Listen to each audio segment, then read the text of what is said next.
สวัสดีครับพระอาจารย์ครับครับผม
Hello, everybody.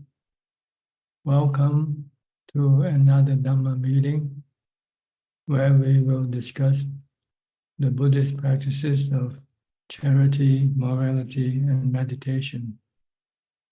Everyone who is interested is welcome to join.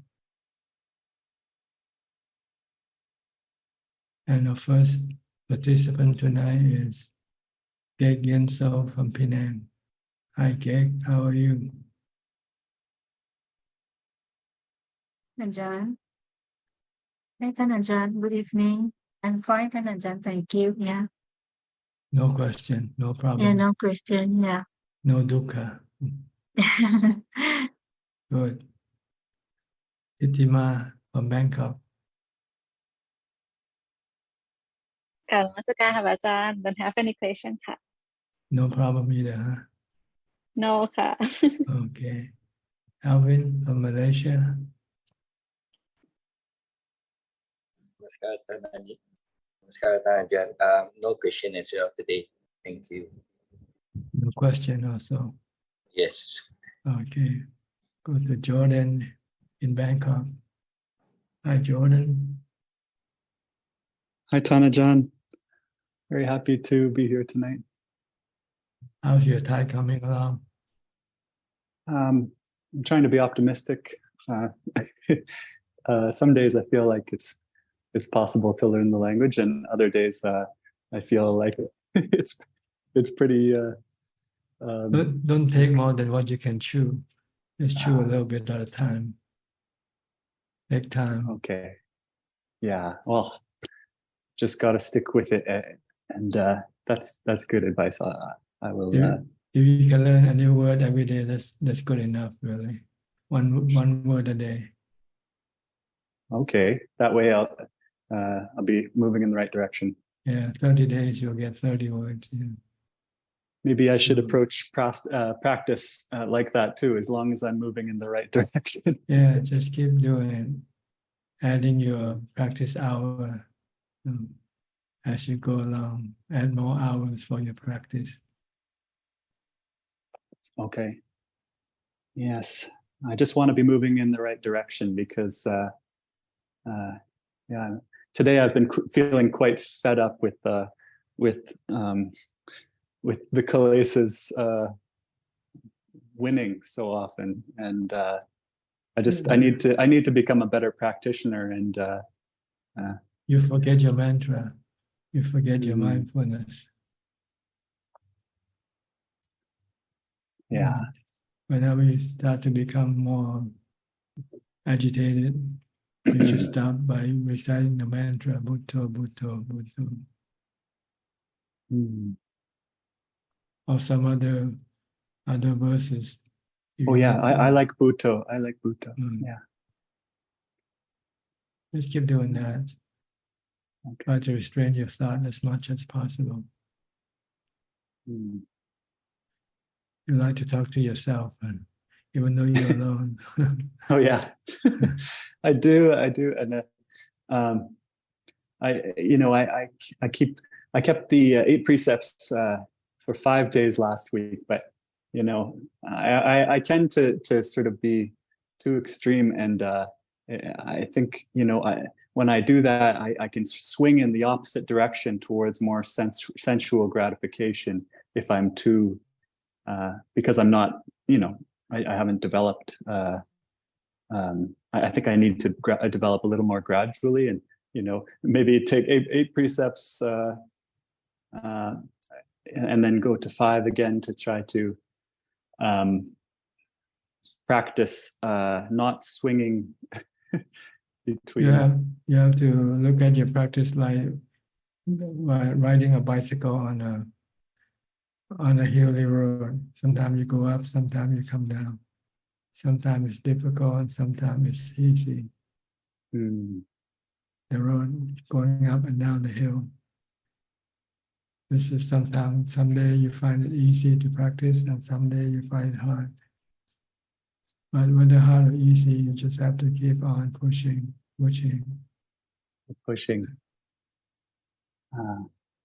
Okay, so say there are times when I just can't quite get myself to sit and meditate. Maybe I should try to find something that's wholesome that I can do. Like maybe if I can't sit, I can do walking meditation. Or if I can't quite get myself to do walking meditation, I can listen to a Dhammatalk or and try to. I'll do some reading if you like. Do some reading. Reading Dhamma. Dhamma. Yeah. Okay.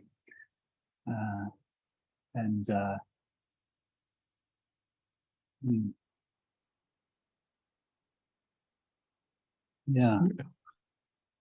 Read the story of Ajaan Man, practice or some of Ajaan Man disciple in the book of Patipada, where Long Mahaprabhu wrote about the ways how some of Ajaan Man's disciple practice. Patipada. Okay. Actually, that's the sort of sequel to Ajaan Man's biography. Okay, yeah, I haven't read that. I would like to read that. Yeah. That gives you a lot of tips on how to practice. Wonderful. How to overcome your obstacles. Okay.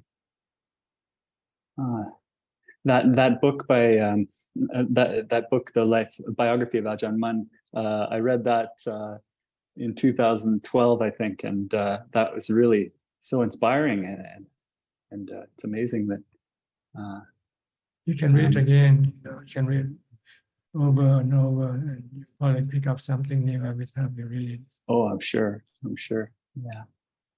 Okay. I find it's a lot easier to. I find I'm able to keep the 8 precepts when I'm in a Dhamma environment, like a monastery or a retreat center, for long periods of time on retreat. So that gives me hope. It's just being out in the world with so much distraction and temptation. It's and not having a good, solid mindfulness makes it difficult to not indulge in sensual things. Your environment can have influence on your activity, on your action. Yes. That's why the Buddha says seek a conducive environment, seclusion, or hang around with the people who are practicing. It gives us, it makes things a bit easier that way. Seems. Okay, So, you got any question? No, thank you very much, Ajaan. I'm looking forward to coming and spending a good week on Khao Chion and visiting you. Okay. Paying respects. Thank you. See you then. See you. I'll skip some of you first and go to Mike first, okay? And I'll come back to you. Mike, you have anything? excited about this? Not today, Ajaan, just listening, but much appreciated as always. Okay. What time you have to go to work? I'm in the office right now. Yeah, As you can see, the you sitting moved the behind clock- me. You moved the clock 1 hour, so you should be. Exactly. So I'm no longer in my comfortable office room, but I'm in my office at work, which is a little less private, but also equally as stimulating. And I'm just happy to be here again. Just makes my sort of head spin, like I don't, what. Okay. Yeah. Keep on listening if you can. If not, just work. Concentrate on your work. Thank you. Okay. I'll go to Dr. PL and Indira from Toronto. Yeah. But if you really don't interview, then Good morning from Good Toronto. morning, Ajaan. Yes, how are you doing? Okay. Good, very good. Yes. Okay. Yeah, we also had the clock turning. So last time I indeed joined. I think I had to start patients at 10:30. So today I came in early. It's now 9 o'clock for you. Yes. So got lots of time till I start. Any questions? No. Just a question that came up when Jordan was talking about the 5 versus the 8 precepts. As a layperson, I guess that's good enough. If you keep the 5 precepts, I think you can attain whatever the aspired fruits of the path. But 8 precepts is more conducive, I believe, but it can be your kind of a ongoing goal. But if you cannot, still you can be content with the 5 precepts. Is it right? Well, you start with a 5, and then you try to maybe on your day off, in which you want to do more intensive practice, then you keep the Yes. 8 precept. It's much easier when you go for a retreat, like 1 day, 3 day, because you sit down, you don't have music, no news. So much easier for the 8 precepts. But when you are at home, like a homely environment, it's pretty tough. Or when you have to work, that's Yeah. It's not practical. Yeah. So, I mean, if you stick to the 5, we are trying to stick to the 5 as much as possible, but certain days. You won't have much time for meditation if you keep the 5, because you're allowed to do all your essential activities. Yes. You can eat as much as you want. You can drink as much as you want. Yeah, but We don't drink at all. yeah, no, I don't drink or eat I guess. I mean beverages like coffee. Oh yeah. Yeah, but as long as the sensual desire, like you crave for it, rather than you drink or eat only if you are thirsty or if you're hungry, you don't see and eat. You, as I tell my patients, don't. They say watch what you eat, but don't eat what you watch. Just so like sometimes when you see food around, I think that causes not hunger. I think the mental food, right? That's I mean, we're talking about food. As I had this question about the nutriments. So Buddha talk about the 4 kinds of nutriments. Nutriment, whether solid or the liquid, like food or drinks we need to like sustain our life. And of course, the mental nutriments of mano sanchetana, meaning thoughts, the continuous thought process, and vijnanahara, and then also that's the consciousness food and contact food. Those are the other 3. So I think that the predominant is the mano sanchetana, thoughts, because contact food and food of consciousness also give rise to the thoughts. So thoughts are the main form of food. So even if we see a physical food, those are the thoughts. Should I eat it? Should I not eat it? Like desires. For that again is the thought. Yes, your thought is the most important problem, really. That's why you have to practice a lot of mindfulness, restrain from thinking as much as possible.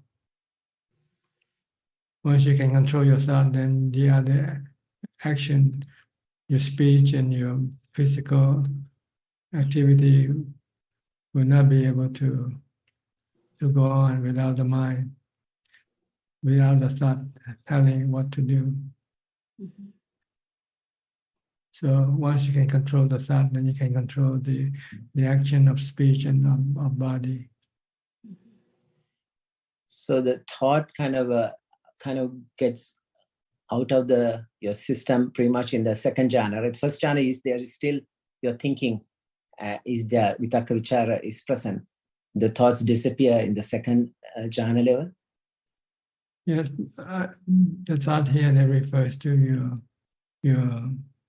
the thought on your meditation object, not on on thinking about other things. You know. I'm not sure. Maybe when you use mantra bhutto bhutto, that's the thought. That's what you should be thinking about. Thinking, not thinking about working in your clinic or anything like that. Think about bhutto bhutto bhutto, or think if you're watching your breath, think about your breath. Yeah. Until your mind starts to become absorbed and all the other thought disappear, then you can stop the mantra and then you will be in whatever level of jhana. Sometimes you can go straight directly from the first to the fourth. So there is the bhutto is kind of helps you to like a short circuit the other thoughts, and then it's a kind of pathway for breath meditation. Like it helps facilitate to focus on the breath because it's a form of mindfulness of like a sound, or I guess. Or sometimes you don't need to use the breath at all. Just use the mantra, and the mantra can bring you into the fourth jhana right away. But sometimes, if you want to, if your mind is quite restless and think a lot of things, you might use mantra to slow it down to the point where you can watch your breath. Or you can use the mantra alone. So are you still aware of the time and space, or you lose the time and space in the fourth jhana? Do it. I cannot give you the answer. You have to do it yourself.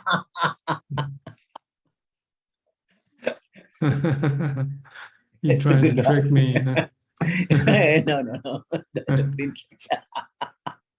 I was thinking sometimes the time, you don't need a timer. I guess time goes, right? You don't need a meditation timer because you're not worried about the time.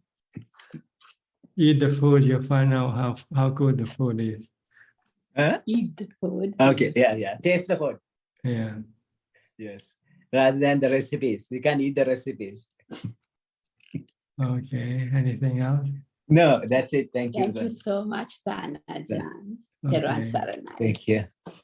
Go to Professor Ken from Switzerland. You teaching today, Professor?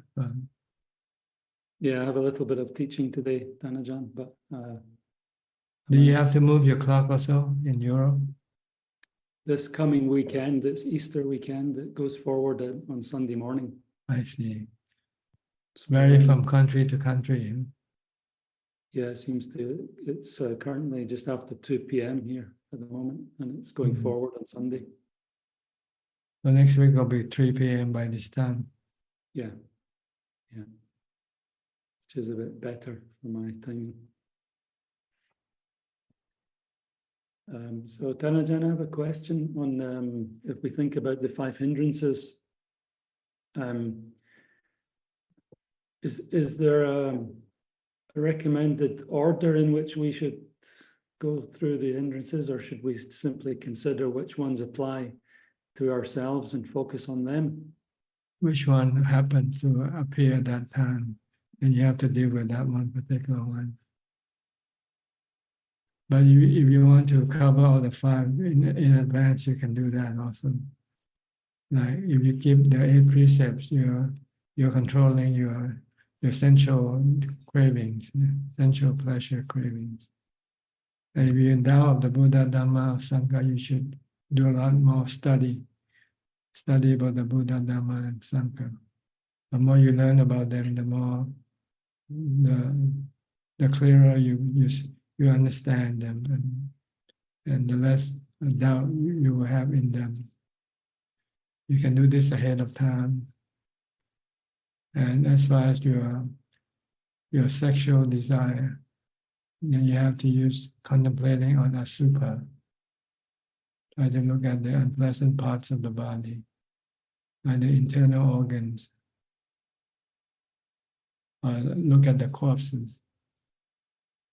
Try to do the homework first, prepare it for when things happen, you can then use it right away. And if you are sleepy or drowsy a lot when you meditate, then you have to eat less, moderation in food consumption. And if you are restless, yes, you need to practice a lot of mindfulness. Try to contain your thoughts. It's your thought that makes your mind restless and agitated. So whether you do this right at the time of things happening or you do it beforehand, because if you prepare it beforehand when things happen, then you'll find it easier to deal with it than having to start from scratch when things happen. When these hindrances happen, you might not be able to cope with it. So it's good practice to practice these 5 practices to counter your sensual cravings. Try to avoid your sensual activity as much as possible. Like if you can, give the 8 precepts once and don't watch or listen to any entertainment. Don't eat or drink out when you don't have to. Eat just for maintaining the body, not eat for the pleasure of eating.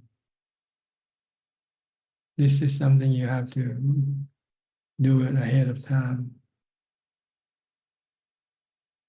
And if you have anger, you have to practice metta or forgiveness. You have to learn to forgive other people when they do something wrong to you and you get angry at them.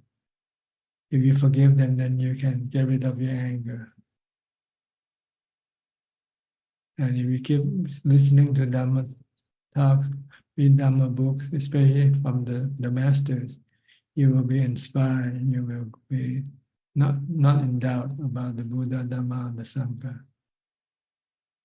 And if you try to do moderation in eating, then you won't have much problem with sleepiness or drowsiness, sloth or torpor. And if you try to maintain mindfulness as much as possible, you can prevent the restlessness and agitation from happening. So if you're a full-time meditator, this is what you usually do. When you try to develop these 5 counter antidote to your hindrances. Then your hindrances will not appear easily. They might still appear. Then you can use the particular antidote for that particular hindrance. If you get angry at someone, then you have to say, forgive them. If you start to have any sexual craving, you have to look at the 32 parts of the body.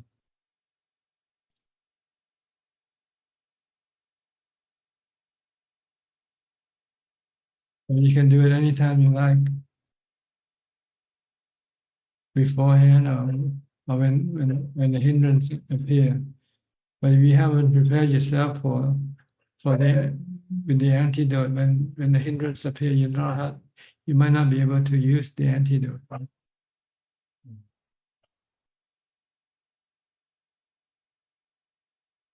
Yeah, recently I've been trying to find days where I keep the 8 precepts more and more, and this is, I find, very effective in practicing. Yes, it can curb or restrain your sensual cravings.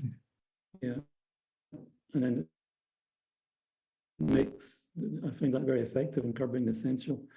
And then when I go back just to 5 precepts, I find it strengthened by the days when I kept 8. You may not have doubt in the Buddha, Dhamma, Sangha, maybe because you have constantly been studying or listening to Dhammatalk. So you're quite confident in the Buddha, Dhamma. Your faith in them is quite unshakable. Yeah, I have no problem, I think, with that one. I think about maybe 10 years ago, I was reading a lot of things, including the books you mentioned earlier. I read those several times. But nowadays, I don't feel I need to read much at all, actually, because I've got that. You just read what you really want to know. Just the specific thing about your practice. Yeah. I think the main book I try to read is the one here in the heart. Apart from that, I think I've read enough. Yeah, read your heart. Yeah. That's the book I'm reading at the moment. Yeah. That's a real Tripitaka. That's where all the Tripitaka comes from your heart, the Buddha's heart. Yes. Okay. All right. It's very helpful, Ajaan. Thank you very much. Okay, you're welcome. Thank you. Go to Claudia now. Claudia, you're in Basel. Good afternoon from Basel, Ajaan. Yeah. Yes. Yeah, so far today I have good news to share. So the first is that I'm almost finished with my first draft of the translation of Ajān's biography. And I hope being able to put my handwritten draft into the PC. I prefer writing with my hand, but to send it to Kenneth for correcting the translation, I need to put it in the PC. So I'm almost finished with the first draft of the translation. And yesterday I visited the Dhammapala monastery with a friend, and it was a very good visit. And I got the permission from the abbot. I think Ajaan Kamasiri is the abbot. I got the permission that I may go to the Dhammapala monastery also to translate there. So I can take, if I want a complete day, go by train to the monastery, take a complete day to translate in the monastery, taking time for meditation, and this feels so good. I'm so happy that I got this permission, and the secretary of the Dhammapala monastery said to me, if I want to come to translate the next book, I just need to give or write her an email, and then she makes sure that I can get a room for myself where I can do the translations in silence, and where I have a separate room, and I feel just blessed. It's such a good feeling that I can do that. Yes, that would be very good. It keeps you closer to the Dhamma, the teaching of the Buddha, and also help to calm your mind by doing this type of activity. Yes, yes. I also reduced watching the news. So currently I have news-free days on Tuesday, Saturday, and Sunday. And currently I keep it under control. So I hope that I can keep going with reducing watching the news. Yes, the news is the same, and you cannot change them anyway. That's how things happen. I think the real news that you should be watching every day is your future, that is of aging, sickness, and death. Yes, yes. And this is the news that will happen to everybody. Yeah. Yeah. So once you see this news, then you don't need to worry about other news. You know how things are gonna end anyway, right? Yeah, yeah, yeah. Sometimes it doesn't matter who becomes president or prime minister. They will all end up dead. Yes, That's for sure. Yeah. Sometimes it's difficult, but today I realized that this week it's already the fourth day. So I started not to watch the news on Saturday. So I had Saturday, Sunday, Monday, and today. And the urge to watch the news is getting less. So I think this is a good sign. Yes, don't forget the real news. Buddha said you should think of the aging, sickness, and death every day, as much as possible. That's Yeah, the I real will. news. Yeah. All the other are fake news. I'm going to count my wrinkles each day now, then I get the news another. Yeah. And Yeah. it's important for you to be aware of this news, because then it will prepare your mind for it when you have to face it. And if you have a mind that is ready to face it, then there will be no dukkha. So this is really more important news than any other news. Yeah, this is true. Yeah. Okay, good. No Anything else? question. Okay, No, thank you. you're welcome. Go to Philip from Malaysia. Good evening, Tanjan. Hope you're doing well. Don't have any questions tonight. Just happy to be listening in. You're from Kuala Lumpur, huh? Yes.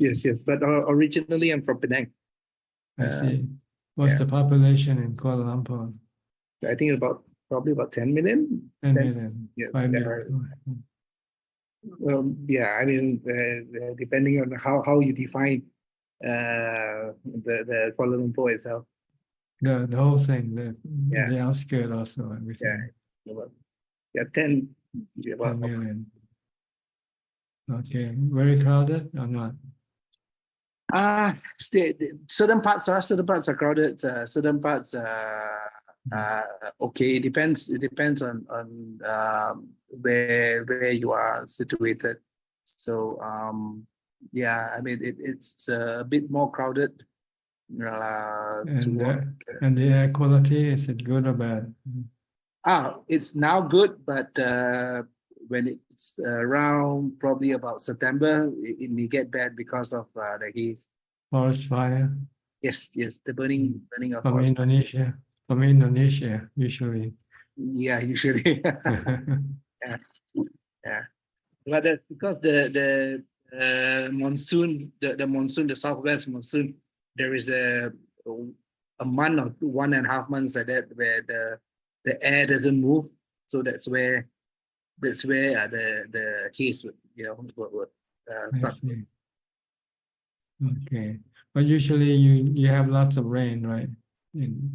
Rains every day. I mean, this year especially this year is a bit weird because it's almost the end of March, and usually the end of March is a warm season. We're having very warm days, and then it will rain sometimes in the evening or in the night, and usually it doesn't happen then.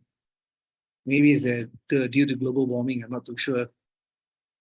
Yeah, climate change. Yeah, climate change. Yeah, so it's usually in March, April, where the grass is dry, and it's hot. But now it's hot, but you have rain,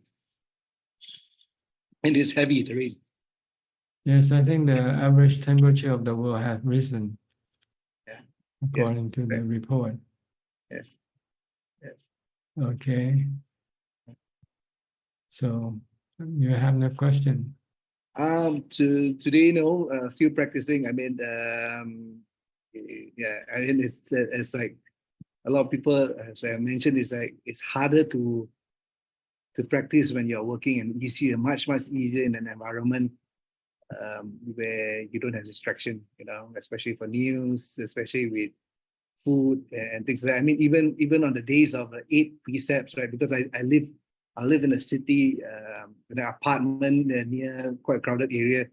Sometimes during meditation, where I sit long enough, sounds which are far away, like, I don't know, maybe because there's a band playing or some musician playing, I can actually hear it. So, it's comparable. I mean, if you practice in the temple, you don't have this type of distraction.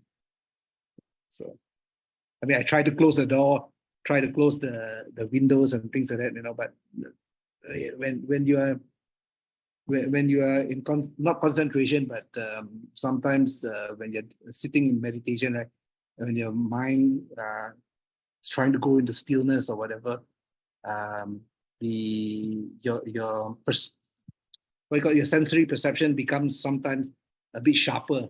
You tend to pick up like noises far away, but I can actually discard it. Have you tried using earplugs?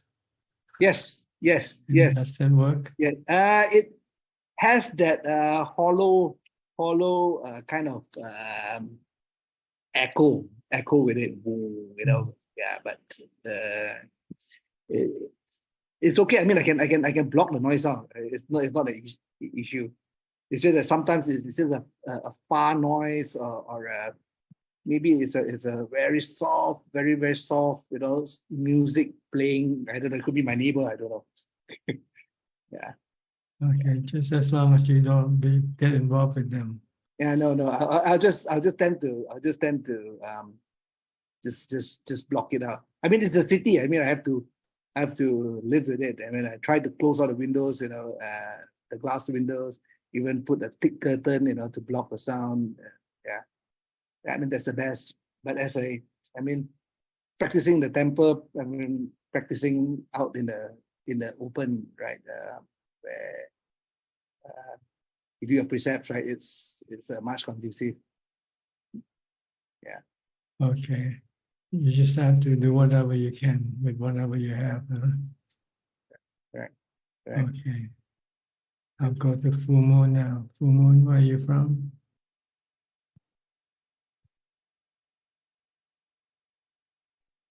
Good evening, Ajaan.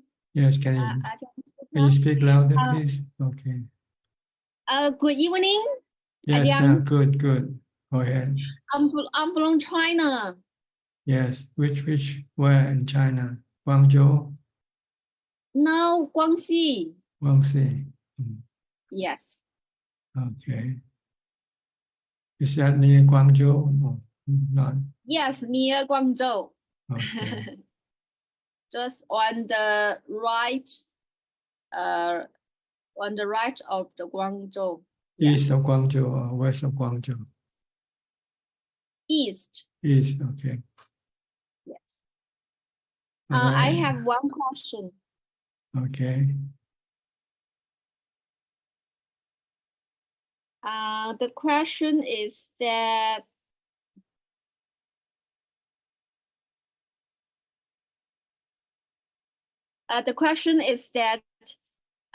dear Lumpur, for someone who has dropped Sakaya Ditti, does that mean that he is a Sotapanna? Yes, if he can see clearly that the five khandhas are not have no self. Yeah. No, I means that the Sakaya Ditti, not five aggregates. That's what it is. Sakaya Ditti is the wrong view. To see the five khandha as self, when in fact the five khandha has no self. They are just natural phenomena. The You body. mean Sakaya Ditti is the five aggregates? The view of that the five aggregates has the self. There is no self in the five aggregate. Like your body, there's no you in the body. Yes. So there's no you in the body, then you should not worry about the body, right? Yes. Okay. Do you still worry about your body? No, I don't worry about it. You still you still think the body is you? No, I don't think it was me. I think it's just body and it's empty. You'll die someday. Yeah, but this is only thinking. You have to prove it. See? Okay.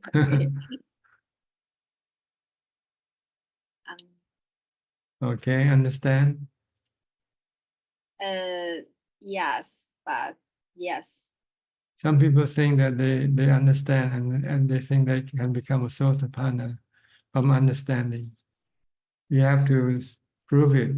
Like maybe don't give food to your body for a few days and see how you react. Oh, I was scared. Okay, then you're still not Sotapanna. Oh, Or if you have to go and sleep in the cemetery for a couple of nights, see how you react. okay. All right. Thinking and actually knowing is two different things. Yeah. Knowing is Yes. if anything happens to your body, you don't feel bad. You just feel normal. Or when you go to sleep in a cemetery, you sleep soundly. You have no fear. Then you can become a Sotapanna. Or when you get sick, the doctor you only have 6 months to live, and you say, okay, that's fine. The body is not me. Then maybe you can become a Sotapanna that way. But by just merely thinking and not seeing the thing happening to your body yet, then you don't know how you would react, right? When things happen to your body. Yes. Yes. Okay, so you think you can drop the Sakaya Titi already? No. Okay. Then you have to try it. Try to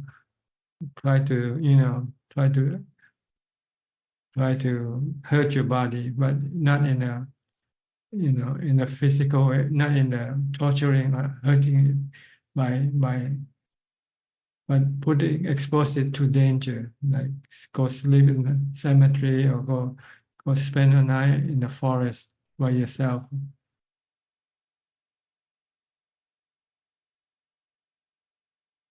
Okay. Okay. Yeah, I will see it. How would you react if you get cancer and the doctor say you only have 6 months to live? I will happy. You feel happy, yeah? I will feel happy.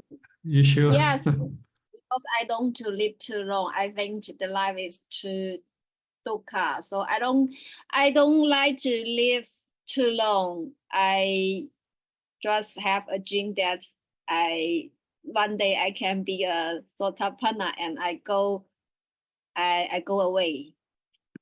Okay, I hope you can become one, or you are one right now. All right. Anything else? Yeah. No, thank you. You're welcome. I'll go to New Zealand now. Anura and Ramya. You also have to move your club? Good evening, Ajaan. We are moving backwards. Back now, you 7th of April. Reverse. Yeah, in a 1 week's time. Yeah. I see. Yeah, after it. Yeah. So you're going into the winter. Now is autumn. Autumn, yeah. Getting cooler, and all the trees are pulling their leaves. It's become beautiful as the colors are changing. Yeah. It's much opposite cooler of the northern hemisphere. They go into spring. You go into autumn. It's getting the winter now. It's getting cooler. Need to turn on the heaters sometimes. So yeah, getting to that mode. So Okay. I have no question, Ajaan, today. Do you have any question? This is me now then. Okay. No question, Ajaan. Yeah. All right. Yeah, thank you. Yeah. I'll go to Diana from Wales. Hi, Diana. Greetings, Tanajan. I was wondering, I've got this book about Ajahn Chah. Yes, Was he in your monastery? Ajahn Chah or Ajahn Chao. Oh, CHAH. And that's Ajahn Chah. He's Is that the teachers of Ajahn Sumedho and all the most Western monks. They study with Ajahn Chah. And I think Ajahn Chah is Ajahn Mahabu's contemporary. uh-huh. Mm. It's like a lineage, isn't it? It's passed from one to the Yes, other. yes, it's like a school. You go to the school, they have their particular tradition you follow too. Mm. No questions, thank you. How is your practice coming along? Good? I still struggle to make the time to meditate. I do read or listen to Dharma every day. I think I just haven't found the right time to do it. I think I probably should do it first thing in the morning. Why do you want to do meditation? Is there any purpose in doing it? Yes, to calm my mind. Okay. Okay. Unless you know that's what you're getting if you meditate. You can Yeah. get your mind can become calmer and more peaceful and less irritated, less agitated. And I think I know obviously mindfulness is a practice for every day, but I think it brings that pause, that ability to pause before we respond or react to things that are happening. Yes, to become more restrained. You don't Yes. react automatically or emotionally. You tend to Yes. use more rationality the more mindfulness you have. Yes. I don't always react. Sometimes I am able to notice my emotional response before I do or say anything. But I would like to meditate more so that I develop better in More that restraint, more equanimity, less reactive. Yes. I mean, generally, I'm very, very happy. That's good. Yeah. That's the whole purpose of doing meditation, is to keep us happy. Yeah. And I notice if I have an emotional reaction to something, and I know it's, like you were saying last week, we create our own sufferings. If we listen to our emotional reactions, it's nearly always ego, and it's our creation of our own misery. So at least now you know the problem. So now yes. it's trying to fix it. Yes. Yes. And fixing it, you need a lot of mindfulness to do it. Yes. And I think I still have some fear. My husband's going away, and I always feel a bit less safe when he's not in the house if I'm on my own. And that, of course, it's like you say, go and sleep in the cemetery, then you know what you're afraid of, isn't it? So obviously I still have attachment to my life. Yes, I think there's a lot of misunderstanding with people who think they understand that the body is not them, but they don't know that that's not enough. They have to prove it by expose the body to some type of risk or danger, and see how they react to that. That's, but lots of But people think by understanding, by reading and thinking, they think they are a Sotapanna. But I think it'll be a good opportunity to practice. It'll be easier for me to practice, and then and be more mindful of what my equanimity is really when I'm on my own. Yeah, then you'll find out.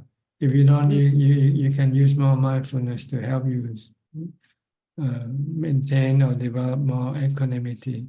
When you're afraid or fearful, you might be just meditate or recite a mantra and stop your mind from thinking about the danger. When you don't think about the danger, then the fear will disappear. But I need to maybe decide a time and be more disciplined, I think. Yes, you should do all the time as much as possible. Don't procrastinate because you don't have much time left. I know. And I always remember what you said about we are very fortunate to have come across the Buddha's teaching in this lifetime, and we don't know what we will come across another next time. lifetime. Yeah. So we better need take advantage of the Buddha's teaching now, while we still can. Yeah. Okay. Thank you. All right, you're welcome. Go to Indonesia, Intan.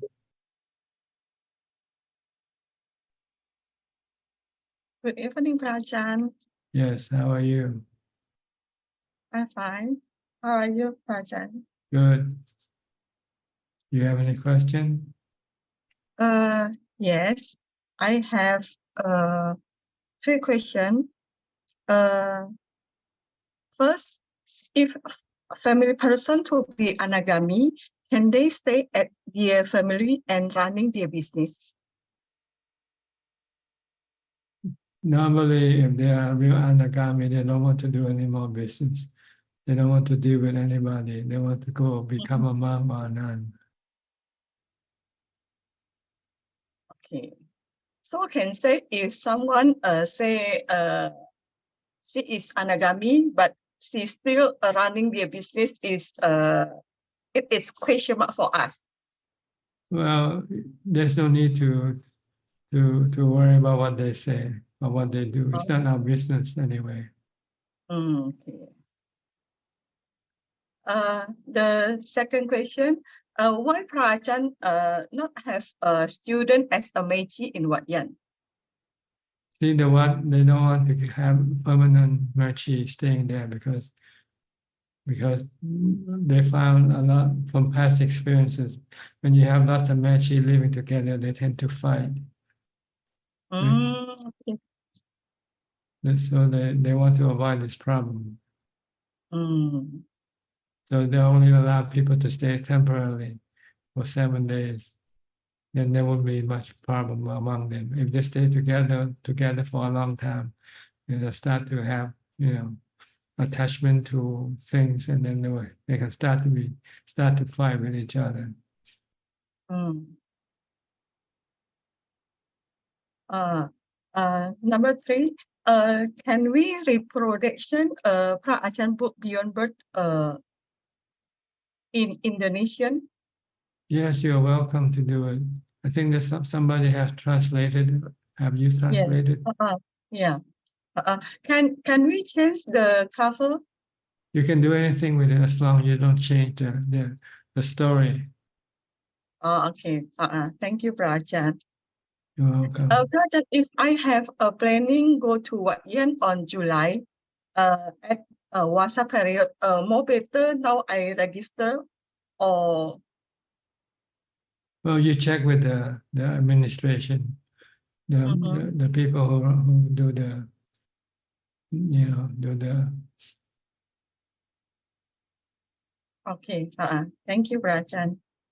Okay, you're welcome. Go to Brazil. Alfredo from Sao Paulo. Hi, Bante. How are you? Good to see you. Good, good. Mm-hmm. The emotions is not so good, né, Bante? The emotions is thinking. Not samadhi, Bante, not samadhi. Yeah. Not ubeka. Yes. The peoples are very, very happy, but it's not so good, Bante.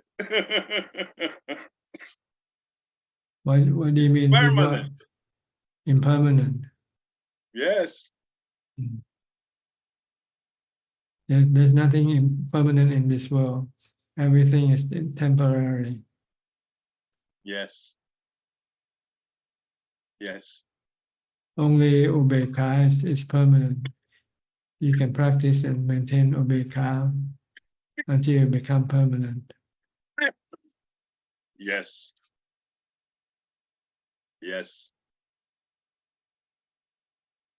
The samadhi is the form of life, Bante. Samadhi is a form of life. Yes. Is a type of life. It's a state of mind. If a person have meditation for for big periods, for big time, is life a life, but is how a life is the same. He will, according to the law of karma, he will become a Brahma when he dies. His spirit will become a Brahma. The highest spiritual being. Yes. Within the three realms of existence. But they are not yet noble beings like Sotapanna. Yes. In order to become Sotapanna, they have to have wisdom. They have to understand the Four Noble Truths and the five khandhas. Yes. Samadhi is a support. Yes, samadhi is a tool to support your wisdom. Yes. Okay, you got? And wisdom is so difficult, né, Bante? And samadhi is very, very important because wisdom is so difficult, né? Yes, we keep forgetting the truth. We keep seeing things as permanent when there is no permanent in anything. We keep seeing self in things that there is no self, like the body. Yes. So it's very difficult to uproot this view. Yes. You have to constantly tell yourself, this body is not me, this body is not me. Yeah. This body is temporarily, it's going to get old, get sick, and die. You have to keep reminding your mind all the time. Yes. So it's difficult because we don't like to think about these things, right? Yes. It's easy to say, but difficult to do, né, Bante? That's right. Okay. Now you become enlightened. Yes. To know that it's difficult to do. Yes. It's easy to think, but it's difficult to do. Yes. Okay. You're wiser now. You're wiser now. Yes. Okay. Thanks. Good. Go to Leon. Hi, Leon. Where are you from? Good evening, Ajaan. I currently live in Singapore. Yes, what can I help you? Yes, Ajaan. About a month ago, I asked for some advice as a to do meditation as a beginner, and Ajaan suggested that I work on mindfulness first, and then when I have time, I watch the breath at the tip of the nose. Watch it breathe in, breathe out. So right after that session, I tried, and I found that I felt really like I felt really calm. Like I could feel that you know, somewhat it seems like there's some stillness, and I was just aware of my breath, very gentle. But after that, I didn't practice for a few days, and then I was trying to get back into the rhythm, and I find it very difficult. So, and I found that it's easier to do it when it's quiet. And now that I heard you say we can use the earplugs, maybe it would help me even better. And so I need to ask for some advice on how do I like, I tried telling my, like, I try to do the watch the tip of the nose and just tell myself, breathe in, breathe out, breathe in, watch the breath, breathe in, breathe out. And when that doesn't work, I use Budo, and sometimes it works, sometimes it doesn't. There's always something random coming into my mind, and when I watch that thought, I'm aware of it. I try to bring my attention back to, or my awareness back to the breath. But more and more increasingly, it just becomes more and more frequent for these random thoughts to just keep coming in. I can't even control it. That's because you haven't yet practiced enough mindfulness. So before you meditate, you should, when you're not meditating, you should keep practicing mindfulness all the time. From the time you get up to the time you go to sleep, try to control your thoughts by focusing on a mantra if you can. Recite Bhutto, Bhutto all day long. As soon as you wake up, when you start to think, you stop the thinking by reciting the mantra instead. Or only think when you really have to. When you have to think about something important, what to do, then you can stop your mantra temporarily. But once you finish your thought, you know what you have to do, then you stop your thinking and then just return to the mantra again as much as possible.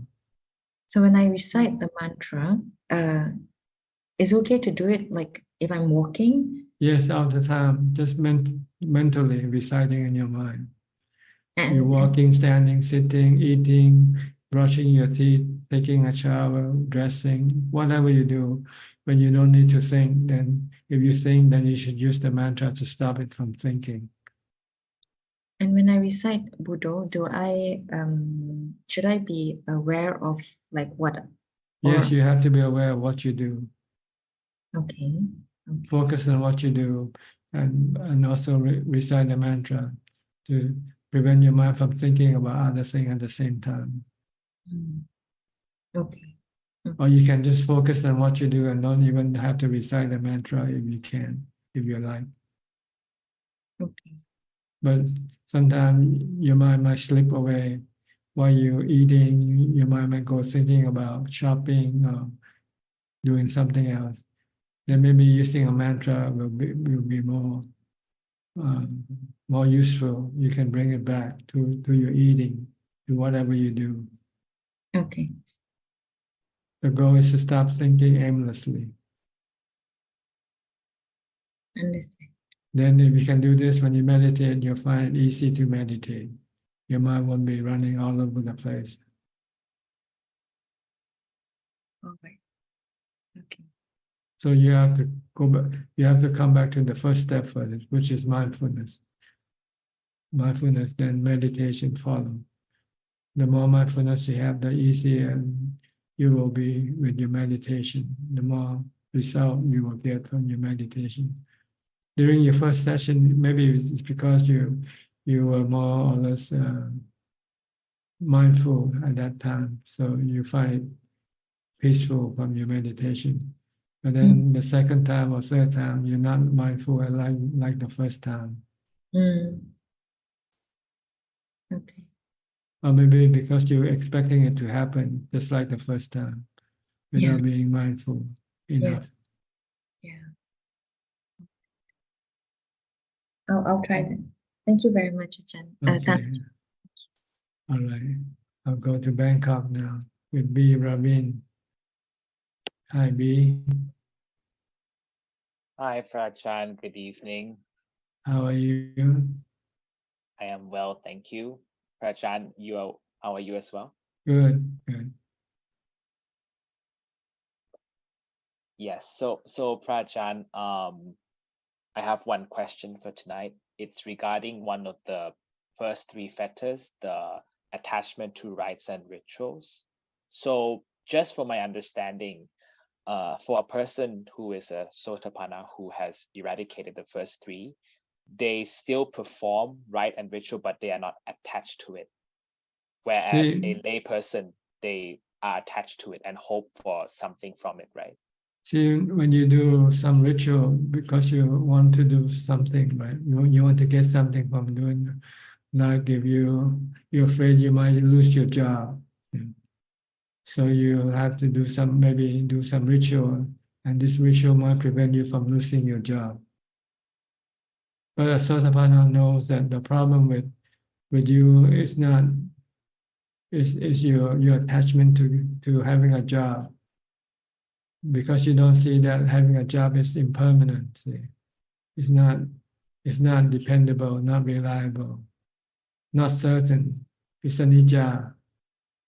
Having work or not having work, you cannot always control it. See, with the Sotapanna, he sees this situation, and he sees the dukkha come from having the desire or the cravings to have this work all the time and not losing the work. But the Sotapanna also see the truth that the job is not always dependable. You might lose it any time, any day. So instead of having to do the ritual, the Sotapanna prepare for the worst, prepare for losing the job, accept the truth, and then there will be no dukkha. So there's no need to do any rites or any rituals with the Sotapanna. If he sees the Four Noble Truths, everything arises, all your stress comes from your cravings.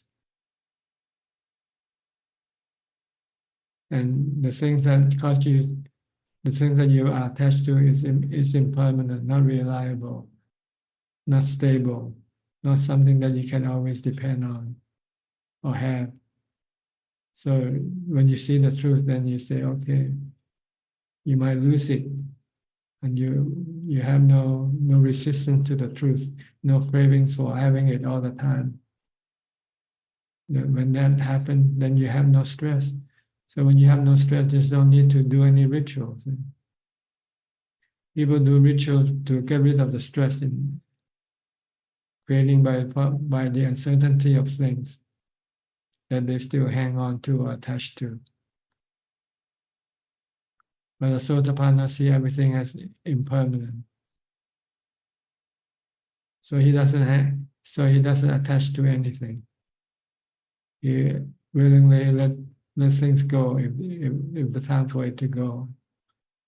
So there's no stress. So there's no need to go do any rituals. So rituals is for people who want a false sense of security. Yes, feel good, feel hopeful that they have done something that might help them maintain or retain what they want to keep. I sometimes observe, people do many sorts of rituals, whether it's the time we need to get married, or the time that they need to what color should they wear, or because they want their life to be good, nothing bad happens to them. See, but the Sotapanna know that life is both good and bad. They come and go, they change. Sometimes good, sometimes it's bad. So the Sotapanna can accept both sides of the story. But for unenlightened people, they only want the good side. They don't want the bad side. So they want to make sure that whatever they do will ensure that they only have good things happening to them. So they have all kinds of rituals. They build a new house, they have to do rituals before they go live in that new house. They get a new car, they have to go to the monastery to have a monk to bless the car first. These are rituals. Okay. So it's actually just cause and action. What we do will have consequences. It's not Yeah. about the rituals. The problem with people doing rituals, they don't see the impermanence of nature of things. With a Sotapanna, he sees the impermanent nature of things, and he knows he cannot control them all. Sometimes they can be good, sometimes they can be bad. A Sotapanna see whatever rises will come to cessation one day, sooner or later. Yes, Prajat. I begin to see this point quite clearly when after I meditate, and because I realize that it doesn't help to do rituals if we are still not acting in a wholesome way, but we hope that these rituals will get us out of certain situations. It just doesn't seem logical that it would work. So sometimes It's psychological. It's yeah. psychological. Oh, okay. It makes you feel Psychological.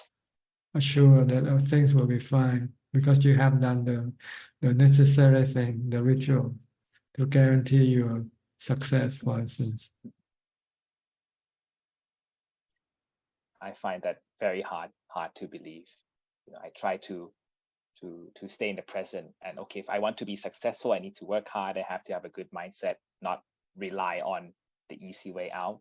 So it's quite surprising that quite a lot of people still do that. That's my reflection for tonight. Because they never listen to the song, Que sera, sera. Whatever will be, will be.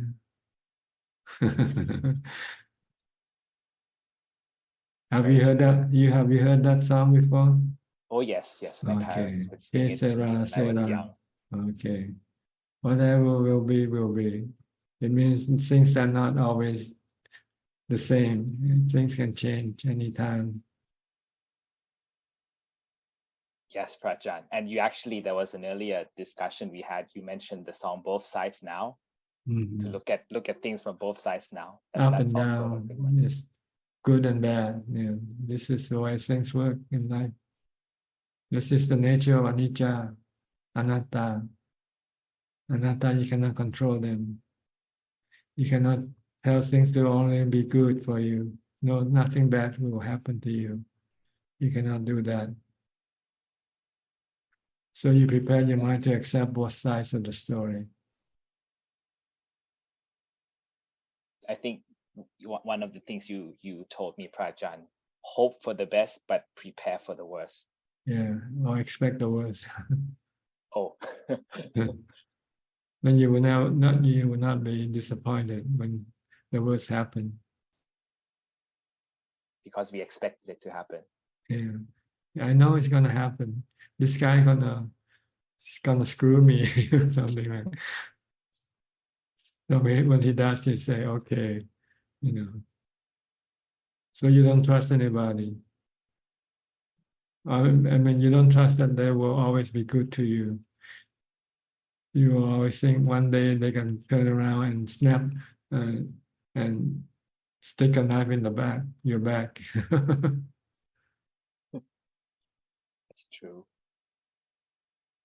It's good to reflect, Prajan. I feel that it's really helped, especially after meditation. I reflect on this, Yeah, on impermanence. Be Everything, more realistic. Yeah, nothing you can depend on or say that will be like this all the time. Things can change anytime. Yes, indeed. Okay. Anything Yes. else? Not for now. Thank you, Prajan. Okay. Go to Ning. Hi, Ning. Can you hear me? Ning. Yeah, I can hear you, Ajahn. Where are you from, Ning? I am from Indonesia. Okay, where? Jakarta?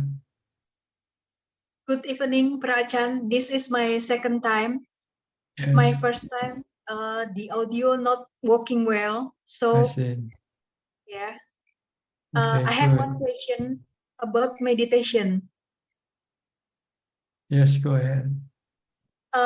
Usually, I start my practice with nimitta. So, if the light is not so bright, I will try to do the metta meditation, the loving kindness, and then when I feel it's enough, so I start with the nimitta again, and then when the nimitta is very bright, so I become more calm and I stay in that equanimity, and I will spend hours for that practice. My question is, what should I do with that peace, Ajahn? Because I usually after getting peace, I just stay in that peace until I end up my practice. Yes, if you have peace, then try to maintain peace as much as possible all the time. Even after you come out of meditation, if you can try to maintain that peace, continue to maintain peace all the time, because peace is good for your mind. Yeah, and lately I don't have any problem with my life. I feel happy and I just feel that I can do anything. I mean, I just get what I want, what my plan getting smooth. But sometimes, Ajahn, in the real life, when somebody attack me with the bad speech, my cousin said that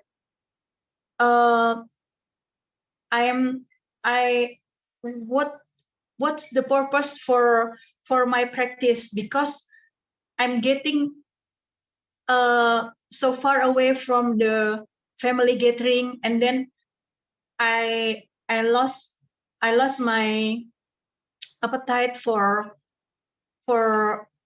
being in the crowd like that. Should I reply to should I respond to that attack or not, Ajahn?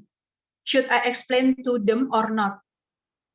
Well, if you can explain to them, you can do it. But if you find that if you explain to them and they won't understand, then there's no point to explain to them.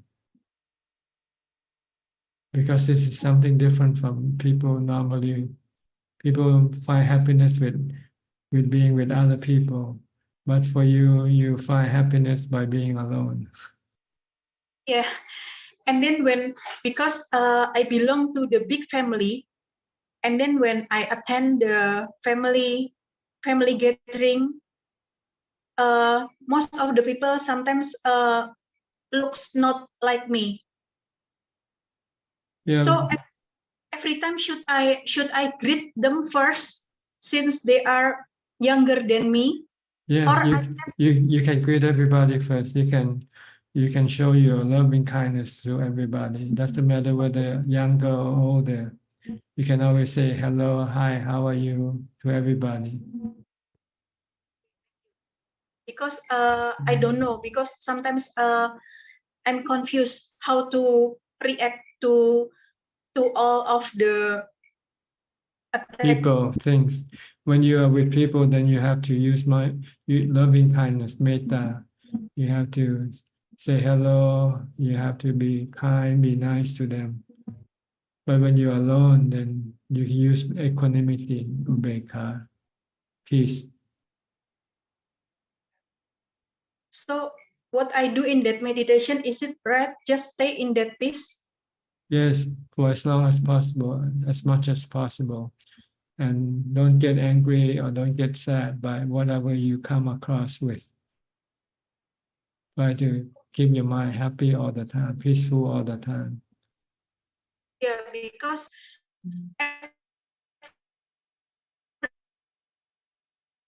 can you do that? Can you be peaceful all the time, even when you are with other Every people? meditation, something I did few years ago, in detail. I can see my life in detail few years ago. Actually, I don't want to see it. Just after I get so calm and peace, sometimes I see something that maybe I don't want to see it, but I see it in clear and detail. When everybody think that I think your connection is not good. who hurt, yeah. So I just cannot understand what you say because of your connection come on and off. yeah, Can sorry. Can you say it again? Okay. In every meditation, I just have its own phenomena. Sometimes I see my life few years ago, like that. But sometimes I just see something that will happen in the next future. But actually, when I see it, when I see something like maybe I see the building or the town in the next future, I go to Shanghai and see that building, just like that. So should I try to practice my intuition, what I see in meditation, or just let it go away? Just let it go away. Just know it and let it be. Just leave it alone. Okay, I understand. Okay. Don't be attached to what you see. Just know it for what it is. And whether it's going to be true or not, then you have to wait and see. Because sometimes it's just a clue, but I don't understand what it is, and in the next future it will happen just like that. Yeah, okay, just know that it will happen.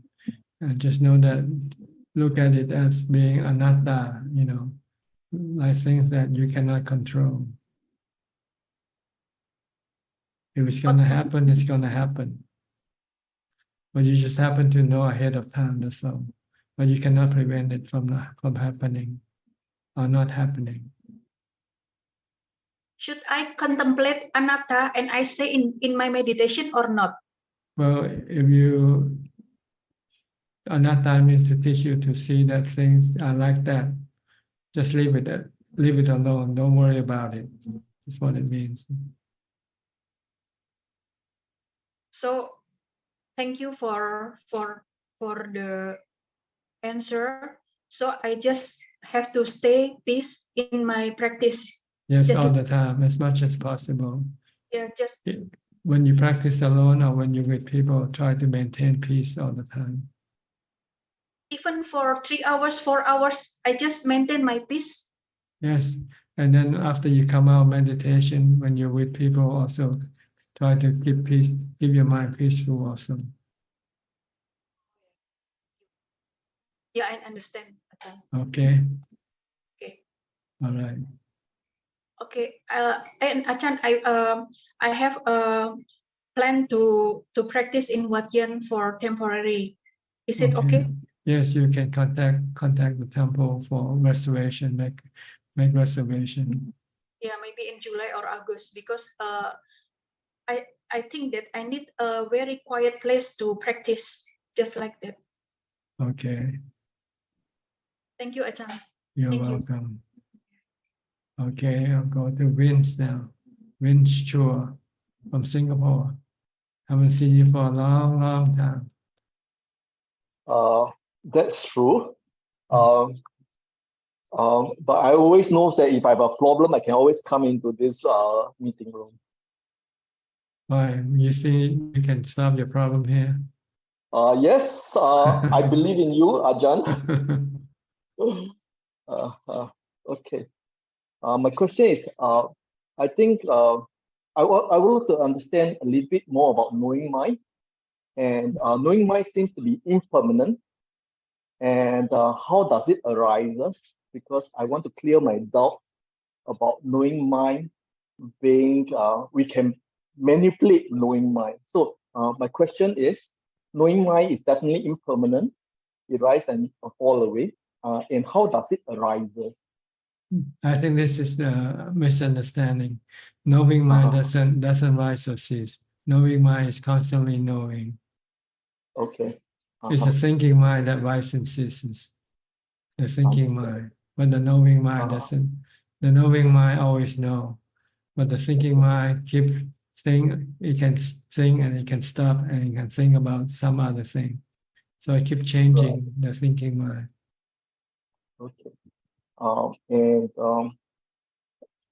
Okay, now I think that clarifies 80% of it. And the next question I'd like to ask is, seems like the knowing mind can be fabricated. I just take 2-3 breaths and body awareness. Then I know I bring up my knowing element and the space element. Then I'm in this stress-free environment. I can always summon like loving kindness, or I summon joy. Then I will smile. Then I'm in this stress-free zone. Is that thinking mind or knowing mind? Or am I using the knowing mind to fabricate something? I don't know. I don't think you have to worry about which is which. What is important is what you think. If you think wrong, then you should stop your thinking. Think rightly. Think about the truth. Think about the anicca, dukkha, anatta. If you think opposite of it, then you should stop. That's all. Don't have to worry which one is which. It's the one mind that do many different functions. That's what it is.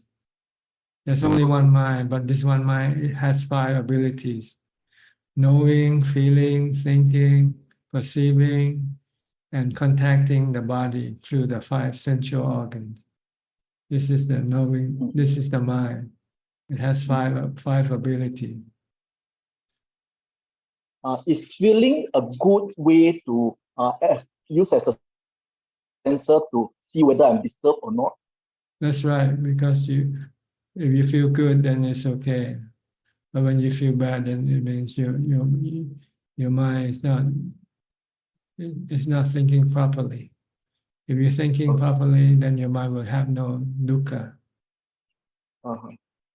So when I create this stress-free environment in the space, so I'm in my space awareness, right? I'm in this stress-free environment, and it seems that my effort go into remission, and I'm not keen in contemplating things. Is that okay? It seems like I'm stuck in that area, like you go into a stress-free mode.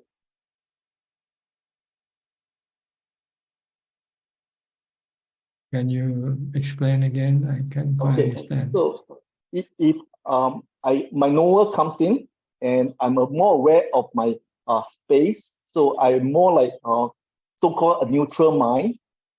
Once you're in your neutral mind, I find that I'm not very interested in, my effort, the right effort, which is one of the components, the effort seems to go into remission. That means I'm not interested in investigating the Dharma, or neither interested to engage the world.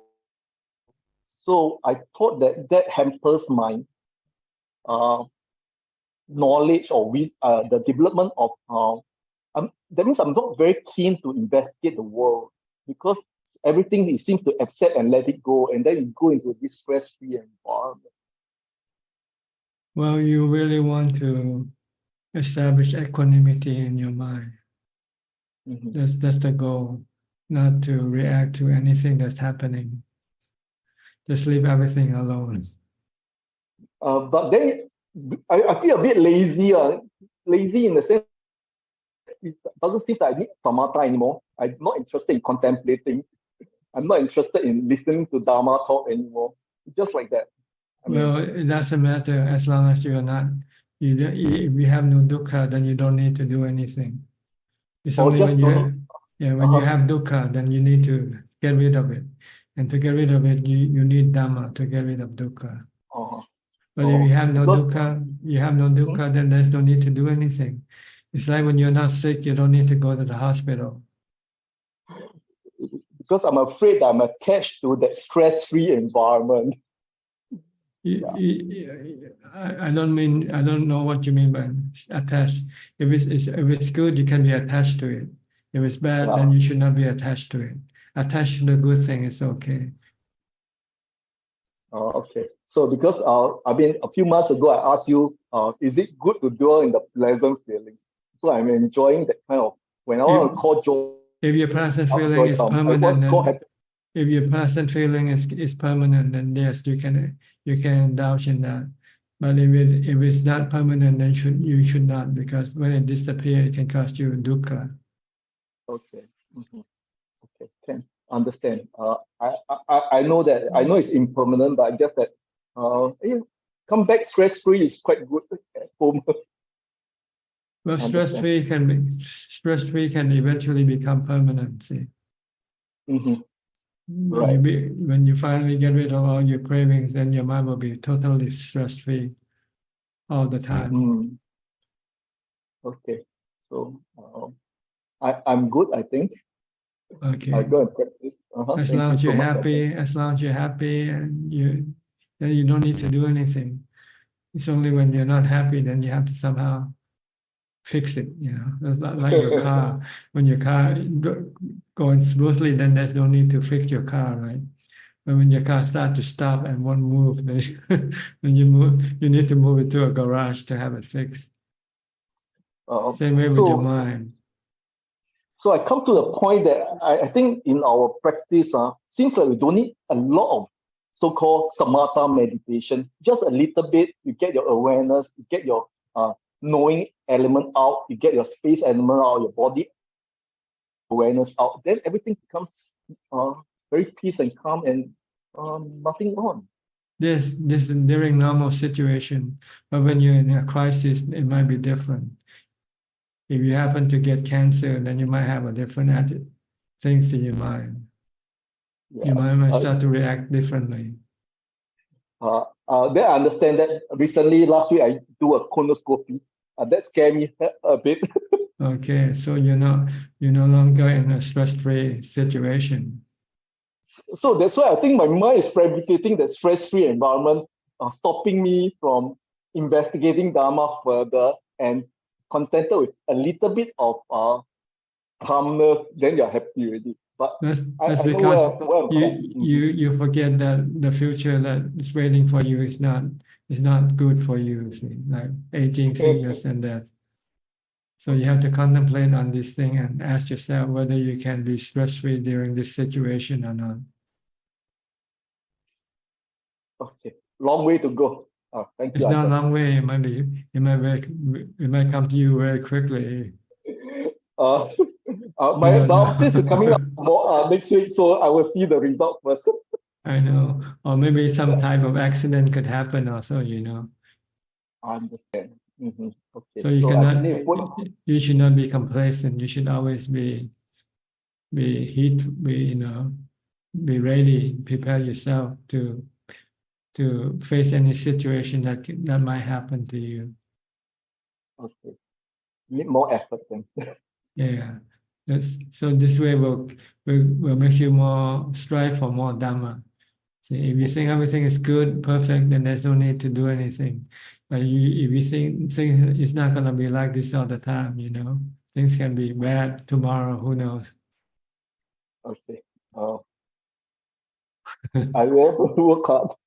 Or you can imagine the situation. You know, if this thing happened to you, how you gonna react? Can you be stressful when you lose all your money, or when you lose your loved ones, your wife leave you alone?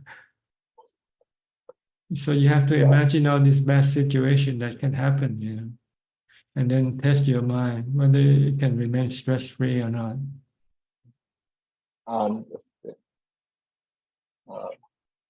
Okay. Yep, I'm happy. Right. Thank you for your answer. This way you will not be complacent. You will have to start to do something if you feel that you cannot be able to bear with the situation that can happen, then you might have to do more practice. Okay. Thank you so much. All right. I'll be back again. All right. Coaxing from Singapore. Back from Ajaan now. Yeah, thank you, Prajan. I'm back home already. This evening, I have three things that I want to thank Ajaan for. The first one is I verified that taking one meal per day is sufficient, and we can survive on one meal a day. Something which Prajan mentioned in the past, that our body is like a gasoline tank, and once the tank is full, it can last us for one whole day, and I verified that. So thank you, Prajan, for this one. The second thing I want to thank Prajan is during the Pindapat. So when the first monk point your finger and ask me to take a food, I was a bit confused, do not know exactly what is it. So I asked the volunteer behind. So the volunteer behind is a Thai, so he was trying to explain to me. I could not really understand. And then but there's one word that he mentioned, and that is Buddha. And immediately at that instant, the thought that comes to my mind, oh, that this is a gift from Buddha, and yeah, I should take the food that is offered to me. And then later on, the second monk passed me the food, but this monk, he is able to speak in Chinese, and he said, 给你.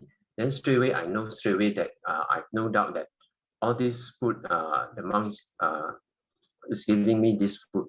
And I'm at that time, I feel very, very happy and very blessed that, even though Lord Buddha was 2,600 years ago established this rule, I'm able to receive this food gift from Lord Buddha 2,600 years ago, tradition that he has established as a livelihood for the monks as Pindapat.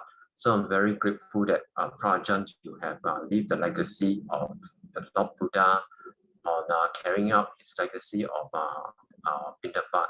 So I want to thank Prajan for this this second thing. The third thing I'd like to thank Prajan is about using Buddha when we are in a dangerous situation. So when I was walking along there's one part of the footpath to the kuti was actually quite dark, and so at that time I did not use any torchlight, so I just walked. So I was walking, so I was afraid of stepping on snakes or so on. So I just recite Buddha, Buddha, Buddha, and then so when I recite Buddha, so there is no fear, I can just walk along the footpath. And later during the daytime, then I saw that there's along footpath there are actually centipedes there, and so on. So, and lucky thing I did not step on any of the centipedes or any snakes.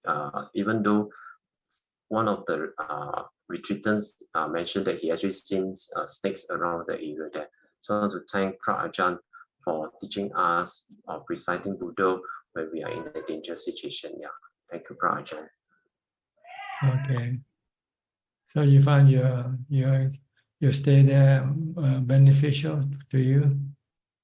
Yes, because it exposed me to a physical environment that I'm not used to. So used to the comfort and convenience of life in urbanized Singapore that is so safe and secure. So when I'm in that environment, at least expose me to the elements of the nature that I have to be aware when I'm walking in the forest, not to that there are dangers of snakes or centipedes, and not to step on it. And this is the reason why in the morning I follow the retreatants to sweep the footpath, to clear away all the leaves so that the footpath is clear, and also to avoid all these snakes or to so-called to rest on the footpath there. Yeah, so that it's safe for walking. Okay, good.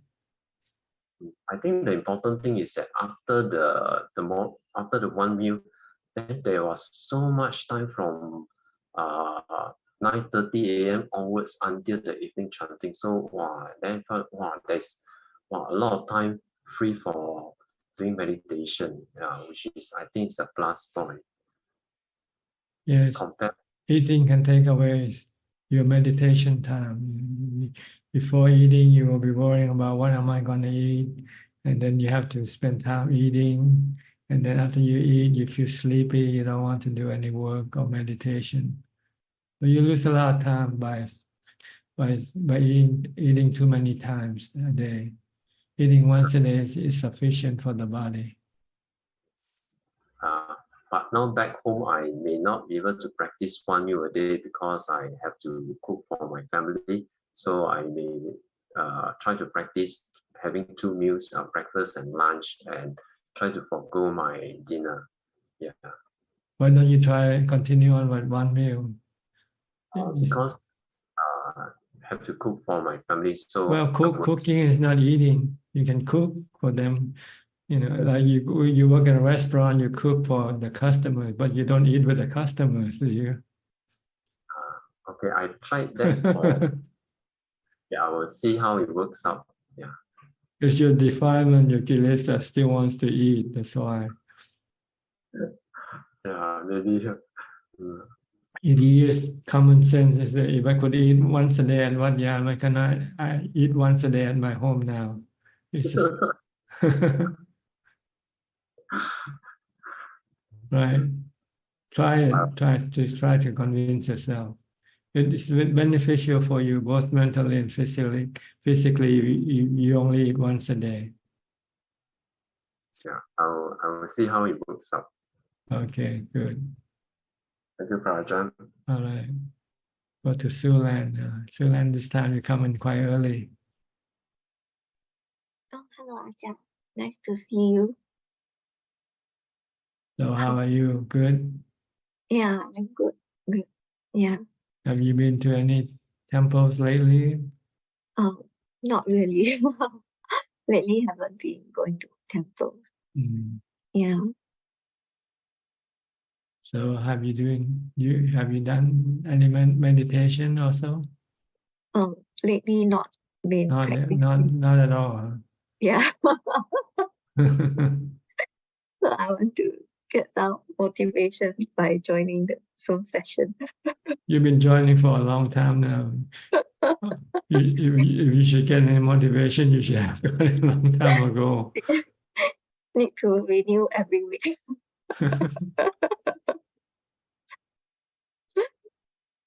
Yeah. It's not motivation that you need. You need determination. Mm. You know, you have to be determined. I'm going to meditate. Tell yourself this and set up a schedule for it and stick to it. Mm. Otherwise, you will not. No matter how much motivation you get, you won't be doing any meditation because you don't have the determination to do it. Mm. Okay. อธิษฐานสัจจะอธิษฐาน Sacha Adita. Sacha means truth, true. Adhitan means determination. You have to have true determination, not false determination. Sometimes people have determination, but they are false. When the time comes for them to do something, they don't do it. But they have the determination to do it. That's called false determination. You have to have true determination. Mm. If you determine to do something, when the time comes to do it, you do it. Okay. You don't have any excuse for not doing it. Oh. Yeah, I think I really lack in this. That's what the Buddha used when he was sitting under the Bodhi tree. When he was looking for enlightenment, he said, "I'm going to sit under this tree until I become enlightened. Or else I will not stop meditating. I will not get up from this seat." So you have to have this type of determination. or else you would not be able to achieve anything. Okay. Can you do that for me? From now on, I want to meditate 1 hour a day. 1 hour. Just 1 hour a day. You have 24 hours. Can you just give one hour for meditation? Okay, I will try to do it. You'll be like Coke saying, you say, oh, I should have done this long time ago. Yeah, I need to But improve. in order to do 1 hour meditation, you have to do many hours of mindfulness before that. So you have to try to practice mindfulness all day long, from the time you get up to the time you go to sleep.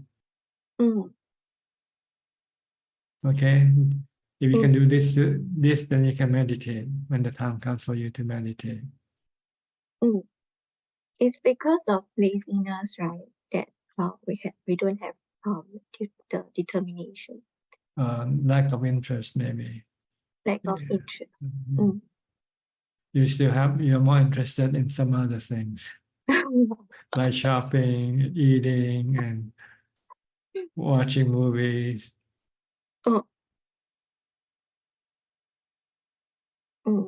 I need to cultivate more interest in Yeah. meditation. Yeah. See the benefit of meditation. The Buddha said the benefit you get from meditation is better than anything that you get from anything else. The taste of Dhamma excel all other tests. The taste of peace and calm of mind. Okay, I have to keep running now. There are other people Thank you, waiting. Ajahn. Okay, go to Christine Goe from Penang. Good evening, Ajahn. Have you gone to the monastery yet? No, my leave is next week. I see, okay. Yeah. And this week, I have to take care of my parents because my both brothers and husband went to Thailand and Udon Thani to do all the donations. Okay. Yeah, Looking and after your parents is a good practice also. yes, sir. Yeah, so I'm happy that today I get my another extra 3 days approval to prolong my next week long practice 8 precept in temple. I'm so happy for that. Okay, good. Yeah, time is clicking every minute. I have to wear glasses. Getting old, cannot see. Yes, you have to hurry up before your time will be up soon. We don't know when the time will come for us to leave this world. So try to make use of your time right now as much as possible for meditation. Yeah, sir. Yes, sir. I think I have to like Sulan make more effort and cultivate interest to do meditation. Okay. It's very hard because we every day go to work. Like Tana Chan said, it's almost impossible to get jhana for layman. Yeah, have to go back to monastery. That's right. So try to go as much as possible. Okay. Yes, sir. Yes, sir. Thank you, sir. Okay, you're welcome. Apalachita from Dubai.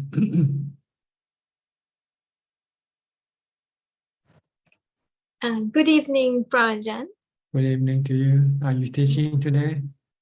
Yes, I had quite a few classes today, so I was a bit delayed, but I'm very happy that I managed to get back at least for a portion of the meeting. Okay. Do you have any question? No questions. I continue to practice, become more aware of my defilements, but I'm doing my best to put in the effort. That's Yeah. it. You're waking up from your delusion when you start to see your defilement. Well, I guess that's good. Yes, there are so many.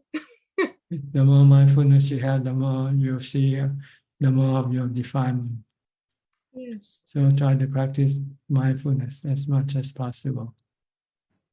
Yes, I'm actually trying to do that during the day, whether I'm driving or, the gaps between classes, listening to Dhammatalk. So I'm trying to reduce any other kind of even, podcasts, which I used to listen to before. And that is very helpful. Good. Okay. So Hope you keep it up. Yes, thank you. Thank you. Okay, you're Thank you. welcome. Go to Samanji now. Hi, Samanji. Are you in Colombo? Yeah. Hello, In Colombo. Ajaan. Yeah. Yes. Okay. Yeah. I live in Kalutara. I work in Colombo. I see. Kalutara is just about 1 hour away from Colombo. 1.5 hours. Yeah. You commute every day to Colombo for work? Yes. I see. Yeah. I have 2 questions today, Ajaan. Maybe. One is about a Jataka tale actually in Vesantara Jatak. Can you hear me? Yes, yes. In Vesantara Jataka tale, King Vesantara gave away his children to an old man. Actually, it's they say that it's one of the best forms of donation. It's usually called as I have read it as it's the best form of donation, because he did it in fulfillment of his paramita. King Vesantara gave away his children.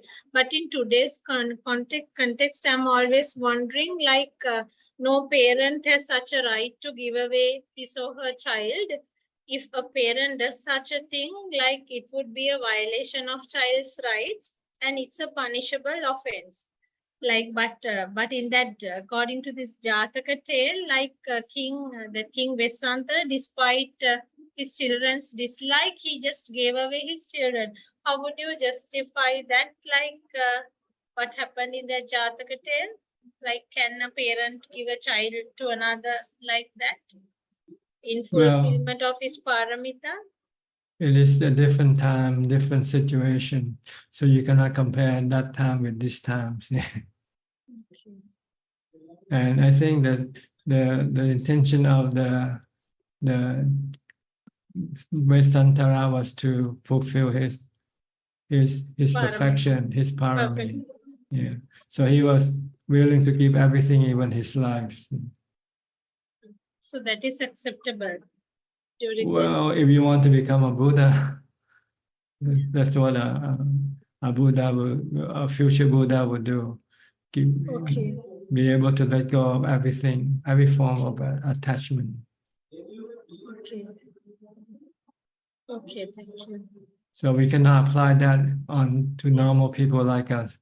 We are attached to things, and we don't see the benefit of giving up things that we own. For someone who has given up something that they own and they feel relief, they feel that having nothing is better than having anything. Well, the children didn't like it, no? They have someone to look after. Instead of him, they have another old man to look after him. So he thought it's okay. He didn't abandon the children. He just gave it to somebody else to look after. But his wife was ready to look after the children, not look after them. Well, like we said, this is a story. There is so much detail about it. We just try to demonstrate his willingness to give up everything for the sake of building up the parami. His willingness to give everything is highlighted there more than anything. No, Ajaan? Yeah. That's right. Okay. Yeah, thank you. Then my second question is actually about the jhanas. I want to know because now still I don't have much of the knowledge about entering into jhanas. Like I have read quite a few Buddhist books, meditation books. It's like even like when we meditate, what do you mean by entering into jhanas? Like, is it kind of a different consciousness, like different levels of a deep meditation, or could you explain to me what jhanas are? Like, Jhana is usually translated as absorption. The mind becomes absorbed into something, one thing, and forget about everything else. So when you meditate, you concentrate on your breath or on your mantra until your mind become one with the mantra or with the breath. And when that happens, the mind starts to become calm, peaceful, and happy, and become singularity, meaning it forget about everything else. And all it has left is just itself, the knowing. and there are 8 levels of jhanas, like. Yes, this depends on the level of calm achieved by absorption. The highest calmness is 8 jhana. Am I Yeah, correct? yes, they're divided into two levels, the Rupa Jhana and the Arupa Jhana. So now I have started, I do a bit of meditation, but now what I do is like I focus on my breath, Ajaan, like maybe I can't do it for more than 20 minutes. Earlier, I found it difficult even to do it for 10 minutes. Now I managed to do it for about 20 minutes. How long should we do it? More than 1 hour? It's not the time that you should worry about. It's the quality of your meditation. How long can you be absorbed and be calm and peaceful? So if you can be calm and peaceful, you might usually remain longer in meditation than when your mind is not calm. And the factor that will make your mind calm or not calm is your mindfulness. So you have to practice a lot of mindfulness if you want to achieve better calm from your meditation practice. So, and we keep our eyes closed, and then still we are being asked to watch our breath, right? Then we have to look at our breath through our mind, right? Is it? Yes, you have to constantly, when you're meditating, you have to, if you're using the breath, then you should just keep watching the breath and not let your mind go think about other things. Watching in the sense where our eyes are closed, then we have to watch it through our mind. Yes, you close your eyes. You close your eyes, and then you observe it through the feeling of the breath touching the tip of your nose. The sensation that of the breath touching your nose, or the sensation of feeling the breath coming in to your body and going out of your body. But you only watch it at the tip of your nose. Don't move your focus back and forth, because if you do, your mind will not be still. You want to make the mind still, so you have to focus only at one point. Okay, thank you, Ajaan. Those are my 2 questions for today. Okay. Thank you so much. I hope you will advance in your practice. Yeah, I do it now more often. You feel any calm, or you feel any sense of peace and happiness from doing it so far? Yeah, a bit better actually. Sometimes like I lose temper when sometimes I get angry over smallest things, but now I think situation is getting better and I can concentrate on what I do. But I'm still a starter, Ajaan. I Yes. hope to do it. That's very good. The important thing is mindfulness, okay, right now. You first need mindfulness before you can meditate successfully. Okay. All right. Good luck to you. Thank you so much. Nice talking to you. Okay. We'll go to Julia from Sweden. Long time, haven't seen you. Hi, How are nice you? to meet you. I'm good. Can you hear me? Yeah. Yes, very good.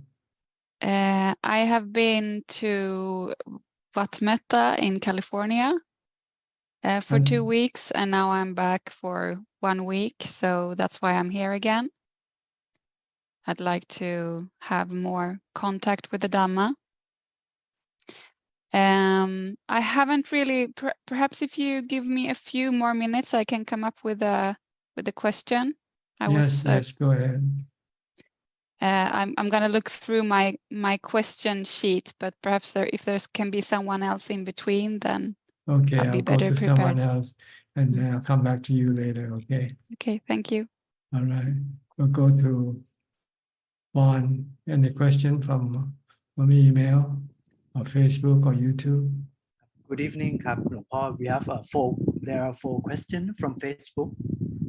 First question from Metta Vadana.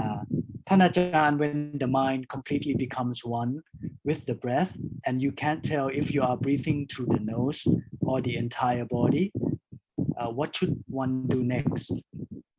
You don't have to worry about whether you know the breath in that particular way. Just keep watching it coming in and out at the tip of your nose. Second question from Shia Shin Chua. ท่านอาจารย์ can an enlightened person have Alzheimer, dementia? Will that affect his or her achievement as that person no longer has full working mind? From what I've heard and see, usually an enlightened person usually have a presence of mind, so he doesn't have dementia or Alzheimer, even at the age of 100 or something. They still alert. The mind is always alert. Next question from Ting Lu Te. Dear Thanajan, I find it difficult to keep up with my practice when I experience laziness and lack of motivation. How should I get in control of my feelings so I can practice when the day comes when I don't feel like it? Just reflecting on death, contemplating on death, that life can end anytime. So it's not good to waste your time now. You know, when you think of death, then you might be able to become more diligent. The last question from Shi. Dear Thanajan, how may a person with migraine practice meditation? Well, if it's a physical ailment, you have to look after it first, because if you cannot fix the physical ailment, then it can be an impediment to your practice. So you might have to go see a doctor first and get your migraine fixed. Once it's fixed, then you can meditate. That is all. Okay. I'll come back to you now, Julia. You have the question yet? Yes, so it's about the wakefulness. I have been trying to eat less and also then to sleep less, because these two seem to be connected. Like when you can eat just one meal a day, it's much easier to sleep just 5 hours a day or so. Now I'm back from the monastery, so I am eating more than one meal a day, but I'm trying to eat as little as possible and also to sleep less. But I think it's kind of hard to judge how much is enough sleep. Is it enough that your meditation is not, that you're not falling asleep during a meditation, or is it more like I can have levels of being awake. So for instance, I noticed that when I read difficult texts, that will be affected if I haven't slept as many hours as I was used to. Yeah, this is the question: how to judge whether you had enough sleep. Well, it depends on your intensity of your practice, how much you want to practice. If you want to practice all the time or in your waking hours, then you might find if you become drowsy or sleepy, then it's either you have too much to eat or maybe your body need more sleep. But usually the general rule is the Buddha recommend monks to sleep only 4 hours a night, from about 10 o'clock to 2 o'clock in the morning. And after waking up at 2 o'clock, monks should start meditating, walking and sitting meditation until it's time for monks to go on alms round. In the evening, start at 6 o'clock, 6 in the evening, walking meditation and sitting meditation until 10, and then go to sleep from 10 to 2 o'clock. And at 2 o'clock, you get up and do more sitting and walking meditation. And during the day, when you don't have to do any work or other work, then you want to do more walking and sitting meditation. So it depends on how strong your mindfulness is. Sometimes if you feel drowsy, maybe because you might eat too much, then maybe you have to reduce the amount of food you eat. Sometimes you might even have to fast from time to time to help you deal with the sleepiness. So it varies from the situation of your practice, and also how much you eat and how much you practice. But normally, the standard is 4 hours of sleep a night is good enough for the body, and you might have 1 hour of nap during the daytime if you like. So totally 5 hours a day.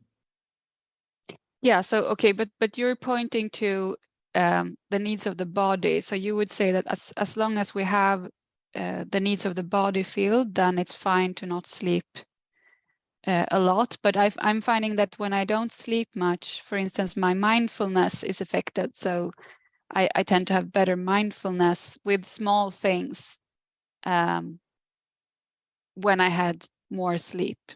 Then it means you're not ready yet to sleep less. Then you just have to sleep more. Okay. Yeah. But if your practice become more advanced, you have stronger mindfulness, then you'll find the need to sleep will be less, and the need to eat will be less also. Because with mindfulness, strong mindfulness, your mind will have more equanimity, and will not be affected by hunger or sleepiness.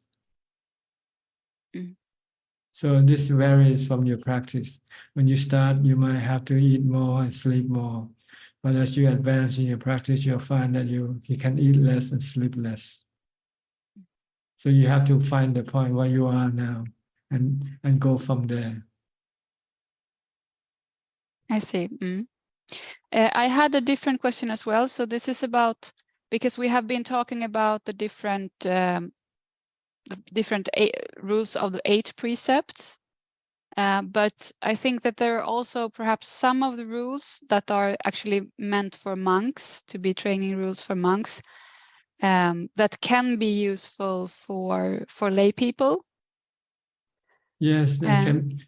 For practitioner, it doesn't matter whether you're monks or lay person. No. All No, these but rules, even so specifically, I'm thinking of this practice to not look in reflective surfaces or mirrors that I think the monks use. Yes, because if you look at the mirror, you can become involved or worry about your appearance. Yeah. So it's better not to see your Yeah. So face. I have been trying to practice with that for 6 months. I've been finding there's a way in Zoom to turn off your self view, so I can't see myself now, for instance. That's like very helpful. Yeah. But I think it's very difficult with just a mirror to not look yourself in the mirror. It's a difficulty that I have. So if you have like any tricks or any kind of more to say about how to implement this rule. Just get rid of the mirrors. Just get rid of the mirrors. Or put it away somewhere where you cannot reach it easily. Lock it up in a closet somewhere. I could occlude them. To really make a kind of a statement to myself. Yeah, but I think what's more important is your determination. If you have strong determination, then you can. Yeah. But it's not really that important, though.